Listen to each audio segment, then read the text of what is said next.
Good morning, students. So today we will start our next chapter, next topic, that is refraction at a spherical surface. So here in the right side we have a thin glass slab. So this is your thin glass slab, and in the left side at the point O we have a point-like object.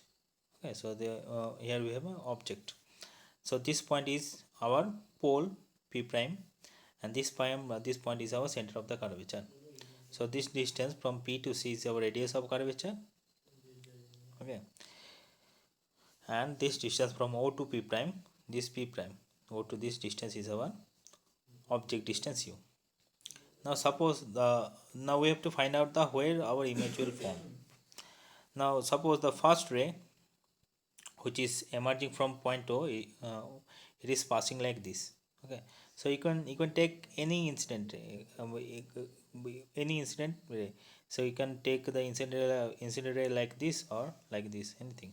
In all the cases your image will form at the point I. Now suppose our first incident ray is passing like this. It incidenting at the point P in the glass slab. Now we have to find out the normal line. So draw a line from point C. Draw a straight line from point C to point P. So this will be your normal line, because if you draw any line from the center of the curvature, this line will be your perpendicular line to that point. So that means this line is our normal line. So that means this angle is our incident angle I. Now now you know that now here light is passing from rarer medium to denser medium, because this outer medium is here and this inner medium is glass. Okay, now since light is passing from rarer to denser medium, it will bend towards the normal line. So light should follow this path. This light should follow this path, but since light is traveling from rarer to denser, it will bend towards the normal line. This is your normal line, so it will bend like this. Okay, so this is now your refracted this angle is your refracted angle. Okay, now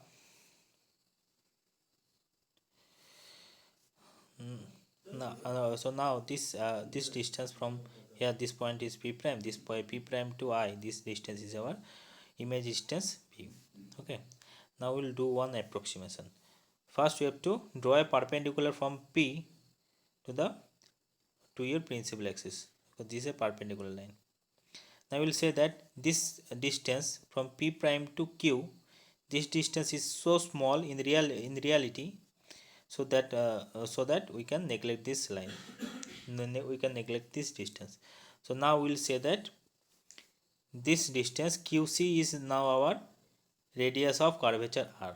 Okay, originally it was from P prime to C, but since P prime R distance is so small, P prime Q distance, this distance is so small, so we will say that now this distance Q from Q to C, this distance is our radius of curvature. So similarly, now QI distance is our image image distance, that is B, and this distance is our object distance U. Okay, now we'll name some points. Suppose name some angles.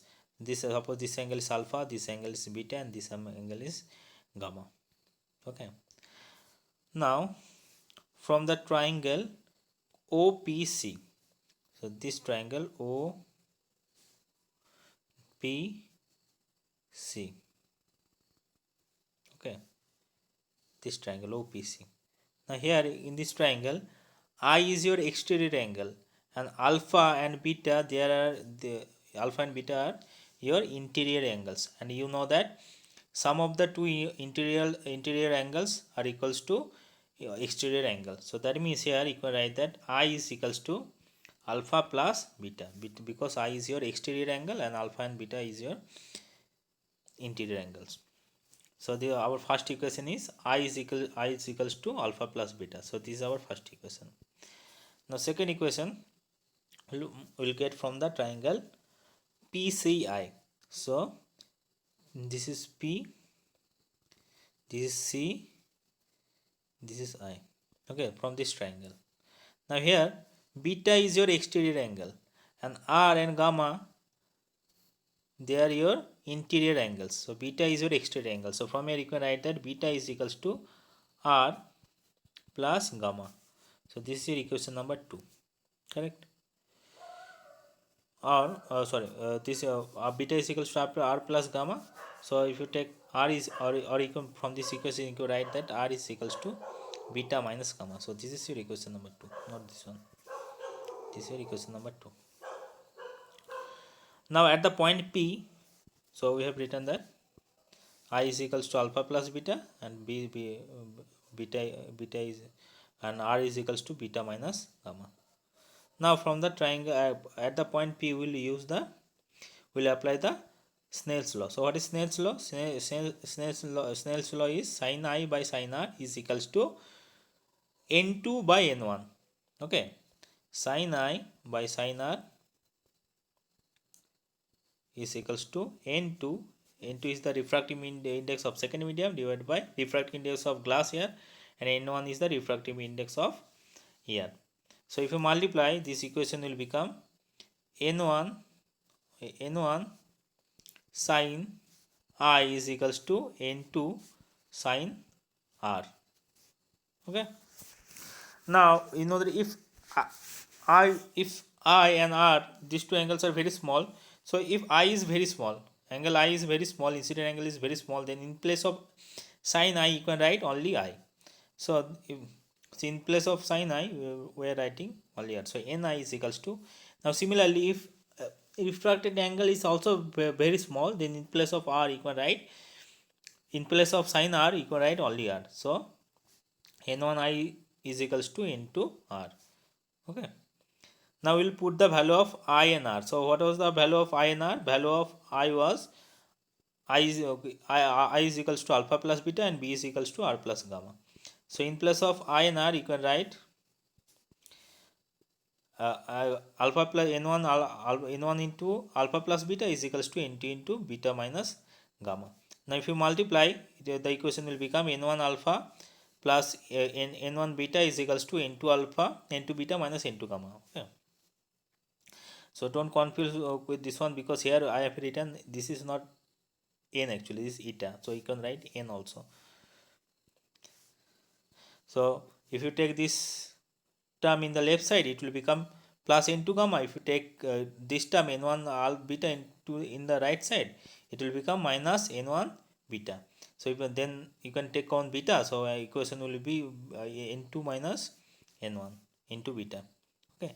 Now we just have to find out the values of alpha, beta, and gamma. Then we will replace the value. So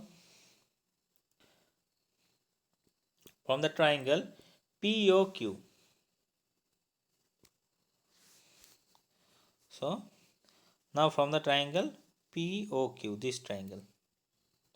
So in this triangle, the angle is alpha. Okay.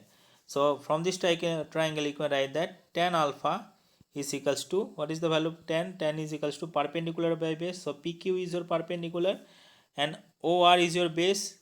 So tan alpha is equals to PQ by U. Correct? Value of OR is OQ is how much? Value of OQ is U. So tan alpha is equals to PQ by U. Now again, if alpha angle is very small, so in place of tan alpha you can write only alpha. So alpha is equals to PQ by U.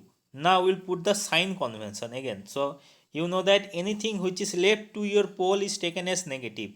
Now the U distance is left of your pole. So this is your pole. So if distance is left of your pole, so according to sign convention, it will be negative. So final equation is alpha is equals to minus PQ by U. Okay, so this is the value of alpha. Now you have to find out the value of beta. So now triangle PQC. So this PQC, this triangle, from this triangle. So here in your angle is beta. Okay, so from this triangle you can write tan beta is equals to perpendicular by base. Perpendicular is again PQ. Value of perpendicular is PQ, and value of base is actually QC. Okay, so this the value of this value of this one is QC, and QC is equals to how much? R. Okay. Now again, if beta angle is very small, so in place of tan beta you can write only beta. So beta is equals to PQ by R. Now you use the sign convention. Now you can see that distance this distance is in the right side of your pole, so it will be positive. So your equation is beta is equals to PQ by plus R. So no change in equation. So this is the value of beta. Now we have to find out the value of gamma. So from the triangle PQI, so this is PQI, so this triangle, so here angle is how much? Angle is gamma. So from this triangle you can write that tan gamma is equals to how much? Tan gamma is perpendicular, value of perpendicular is again PQ, and value of perpendicular by base. So value of base by base is Qy, and the value of Qy is actually V. So PQ by V. So if again gamma angle is very small, in place of tan gamma you can write only gamma. So gamma is equals to PQ by V. Okay. Now we will use the sign convention. So since this distance this V distance is at the right side of your pole, so you can so this will be positive. So gamma is equals to PQ by V. Okay. Now we will put the value of alpha, beta and gamma in the equation number 3. So our equation number 3 was n1 alpha plus n2 gamma equals to n2 minus n1 into beta. Now in place of alpha you will put how much? PQ by U. In place of beta we will put PQ by V. In place of gamma we will put PQ in place of gamma we will put PQ by V, and in place of beta we will put PQ by R. So if we put, the equation will look like this. Okay. Now you can take common PQ. Okay. Then PQ will cut. So the final equation is n1 minus n1 by U plus n2 by V is equals to n2 minus n1 by R. So this is very important equation. So this derivation comes in your exam more often, so you have to practice well.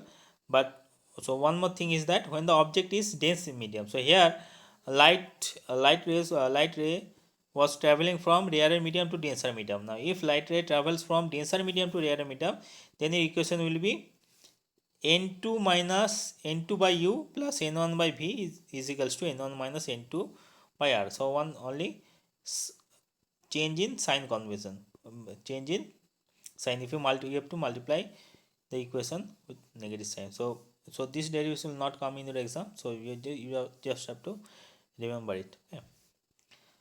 So thank you.